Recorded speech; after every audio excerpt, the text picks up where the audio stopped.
Kapag nagsisimula ng uminit ang panahon, paboritong pampapresko ng mga Ilocano at ang vegan halo-halo. Ipinagmamalaki naman ng mga Cebuano ang Malapascua Island na ngayon pa lang dinaragsa na raw ng mga turista. Makipasyal Pilipinas kay Chona Carrion ng GMA Cebu. Nature, adventure, and fun ba ang hanap mo ngayong nalalapit ang tag-init?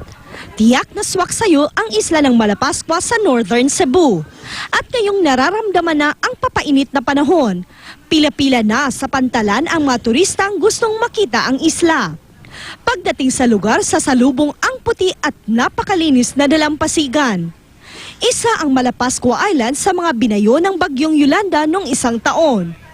Pero makalipas ang ilang buwan, nanunumbalik na ang masiglang turismo sa lugar. Sa paligid ng Malapascua, may iba pang maliliit na islang pwedeng ikutan ng mahilig mag-island hopping.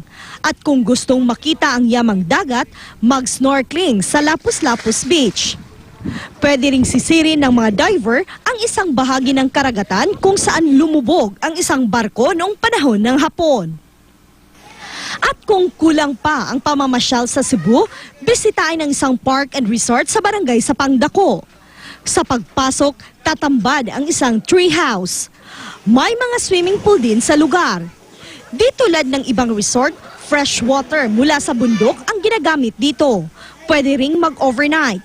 Marirentahan sa halagang 250 pesos ang kada cottage. May playground rin para sa mga chikiting. Meron pang mini zipline, trampoline, playhouse at race cart. The best place to be here. Kay nice magyud siya kay bugnaw. Init ba kayong panahon karon? At ngayong tag-init, hindi syempre mawawala sa food trip ang halo-halo. At isa raw sa pinakamasarap na bersyon nito ang halo-halo ala vegan, Ilocosor.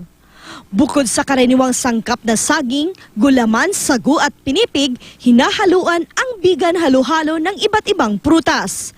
Dahil mabenta ito tuwing tag-init, sinasamantala na ng mga negosyante ang kumita. Mabibili ang halo-halo ala vegan sa halagang 10 hanggang 30 piso lang. Chona Carrion, Nagbabalita, Pilipinas.